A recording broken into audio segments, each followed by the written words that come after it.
안녕하세요, 닥터 꼬집입니다. 저희 병원에는 외상을 당해서 앞니가 부러져서 오시는 분들이 진짜 많아요. 외상을 당했을 때 엄청나게 환자분들이 당황스럽잖아요. 근데 문제는 그 외상에 대해서 제대로 진단을 하고 제대로 된 치료를 할 수 있는 능력을 가진 치과 의사가 많지가 않아요. 왜냐면 그 외상의 경험치는 이제 치과병원 응급실에 대한 경험치도 있어야 되고, 그거에 대한 충분한 스터디도 필요하고, 외상을 당한 환자들을 여러 케이스를 접하고 그걸 치료를 해서 어느 정도 오랜 기간 동안 썼느냐, 이런 것들에 대한 경험을 할 수 있는 곳이 많지가 않기 때문에 이제 그거에 대해서 좀 제대로 된 치료 받을 곳이 없기 때문에 멀리서들 찾아오시는 것 같아요. 이 환자분 같은 경우에도 엄청 고민을 하시다가 어떻게 할까 하다가 저희 병원에 일단은 찾아오셨어요. 제가 어떤 솔루션을 드렸는지 한번 꼬집어 보도록 하겠습니다. 넘어져서 앞니가 부러졌어요. 안타까운 케이스인데, 넘어질 때 대부분 앞니가 돌출이 돼 있으니까 넘어질 때 이렇게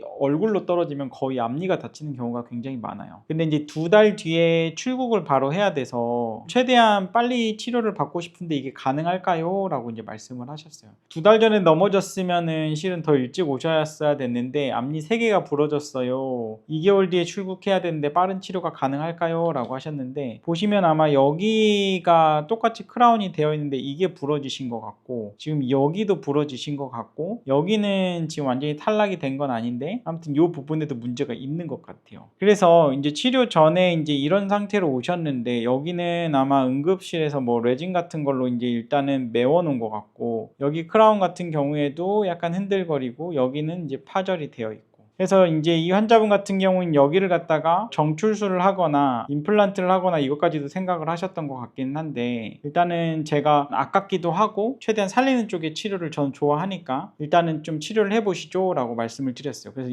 여기 크라운도 이제 뜯어내기로 했죠. 여기 기둥이 박혀 있고, 여기 뿌리 끝에 살짝 염증도 있고, 여기 신경치료가 제대로 안 돼 있기 때문에 재신경치료를 하기 위해서 이제 쇠기둥을 갖다가 제거를 해야 되는 거죠. 쇠기둥 제거하는 게 쉽지 않아요. 만만치 않지만 어떻게든 치아를 살리려면 포스트 제거를 하는 게 굉장히 중요합니다. 이렇게 지저분한 거를 제거를 해야 이 안을 갖다가 깨끗이 하는 청소를 할 수가 있거든요. 깨끗이 청소하는 그게 다른 게 아니고 재신경치료가 깨끗이 청소를 하는 거예요. 이 안에가 지저분하니까. 그래서 재신경치료를 반드시 하는 게 굉장히 중요하다. 환자분께는 당일에 이제 치료를 들어가면서 여기에 이제 임시치아를 갖다 이렇게 해드렸고, 여기는 이제 레진이 되어 있었고 이제 치아가 파절이 되어 있었기 때문에, 근데 여기는 신경이 살아 있었기 때문에 신경이 괜찮다고 판단이 돼가지고 일단은 크라운만 하고 신경치료는 안 하기로 이제 그렇게 이제 말씀을 드렸어요. 그래서 이제 여기 보면은 이런 데가 얼룩덜룩하죠. 기존에 변색도 있었기 때문에 이제 변색된 데를 갖다가 밝게 하기 위해서 실활치 미백도 권유를 해드렸고, 실활치 미백을 통해서 밝게 해놔야 이 부분이 또 깨끗이 되고, 근데 여기 치아 같은 경우 윗부분에 본인의 치아가 충분하잖아요. 치아가 충분할 때는 굳이 불필요하게 정출술까지 할 필요가 없단 말이에요. 정출술 할 필요가 없고 포스트 크라운만 하면 충분히 가능하다고 생각을 했어요. 그래서 이거를 갖다가 신경치료하면서 실활치 미백을 하니까 본래의 치아 색깔이 찾아지는 거죠. 실활치 미백을 통해서 색깔이 밝아진 거죠. 그리고 여기도 레진을 제거하고 나니까 본인의 치아가 얼마 안 남았기 때문에 그냥 여기도 크라운을 하기로 하자 해가지고 신경치료 안 한 상태에서 크라운을 하기로 한 거죠. 여기는 그냥 신경치료 없이 크라운을 했고, 지금 이 부분은 신경치료하고 신경치료를 하고 일단은 크라운을 해드린 케이스예요. 그래서 이제 치료 후에 보면은 이렇게 깔끔하게 마무리를 해드린 케이스이고, 여기 보면 3개 다 하나도 발치하지 않고 정출술도 하지 않았고 임플란트도 하지 않았고 그냥 통상적인 신경치료와 크라운만으로 끝낸 케이스예요. 보통은 시간은 정말 빨리 하면 한 달만 해도 치료가 완료를 할 수가 있다. 근데 2달이 내에는 충분히 가능하다. 그렇게 말씀을 드릴 수 있을 것 같고, 치료 전에 병원에 이렇게 오셨는데 치료 후에 이렇게 가셨으니까 환자분은 심리적으로 만족을 하신 거죠. 이제 해외에 계신 분들의 가장 큰 어려움은 뭐냐면은 팔로업이 안 되는 거예요. 우리가 2달 만에 완성을 해드렸는데 잘 쓰고 계신가? 해외 나가서 문제가 생기진 않았나? 저도 궁금해요. 그래서 예후 관찰이 안 되는 거예요. 그래서 환자분께 꼭 다음번 귀국하시면 들려주세요 하니까 이제 2년 6개월 뒤에 오셨어요. 그랬더니 3개 다 너무 잘 썼고 미세하게 까맣게 있던 요 뿌리 끝도 다 치유가 된 거죠. 그래서 환자분은 만족하면서 잘 쓰고 계시는 거고, 그래서 치료 전 한 달 조금 더 걸려서 크라운까지 완성을 하고 이제 예후 관찰을 2년 6개월 뒤에 했는데 다행히 잘 쓰고 계시더라. 그렇게 정리를 해볼 수가 있겠습니다. 이 케이스 한번 정리를 해보도록 하겠습니다. 이 환자분 같은 경우에는 외상을 당했죠. 다치면서 앞니가 3군데가 부러졌다고 이제 오셨는데, 이 환자분이 문제는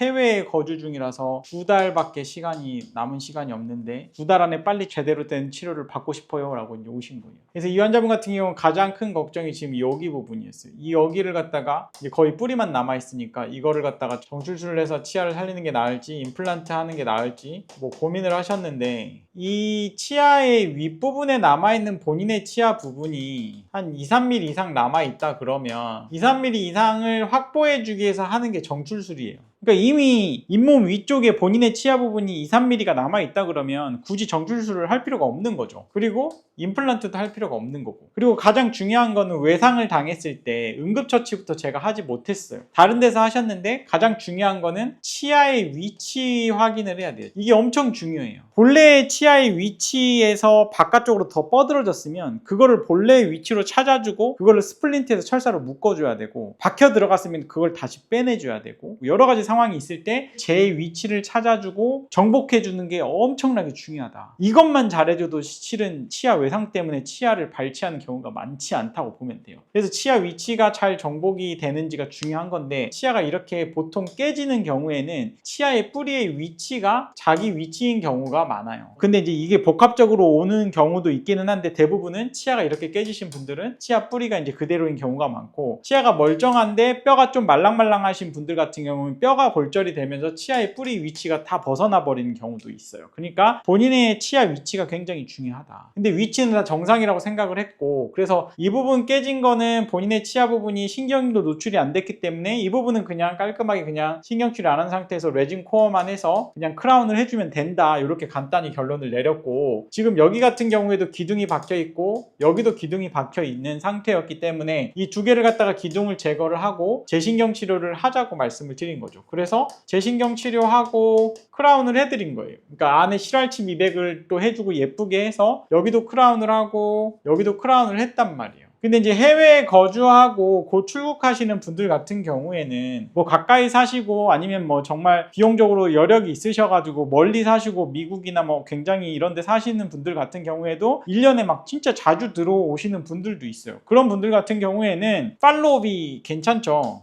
이 환자분이 치료를 마무리를 했어요. 근데 마무리가 다가 아니잖아요. 예후 관찰을 해주고 뭐 뿌리 끝에 염증이 있으면 그 염증이 치유되는지도 경과 관찰을 해주고 팔로업을 해야 되는데, 팔로업이 안 되는 게 가장 큰 문제예요. 치료를 다 하고 해외를 보내드렸는데 이 환자분이 가셔가지고 문제가 생겨가지고 그게 발치하게 되거나 문제가 생겨가지고 고름이 잡히거나 문제가 생겨서 편하지 않다 그러면 그거는 잘못된 치료를 하고 보내드린 거잖아요. 그래서 그만큼 책임감을 갖고 치료를 할 수 있는 선생님을 찾으셔야 해외에 거주하시는 분들은 아무래도 편안한 생활을 하실 수가 있을 거예요. 치료받고 난 후에도. 혹시라도 문제가 생겼다 그러면 문제가 생겼을 때 소통을 할 수가 있어야 돼요. 요새는 SNS나 다양한 매체들이 많잖아요. 그러니까 저희 병원 같은 경우에는 뭐 카카오톡 같은 걸로 아니면 이메일로 이런 식으로 이제 소통을 서로 하기 때문에 혹시 해외 나가셔서 문제가 생기시면 연락을 주십시오. 제가 바로바로는 안 되겠지만 연락을 주시면 그거에 대한 피드백을 반드시 드리겠습니다. 약속을 드리고 그 다음 출국을 시켜요. 그리고 대신에 환자분한테 꼭 한국에 오시면 한번 체크받으러 오셔서 엑스레이 찍어보고 제가 잘 쓰는지 앞으로 어떻게 될지 이런 거에 대해서 한번 정리를 해드릴 테니까 반드시 치과에 들리셔서 검사를 한번 받으십시오 라고 하니까,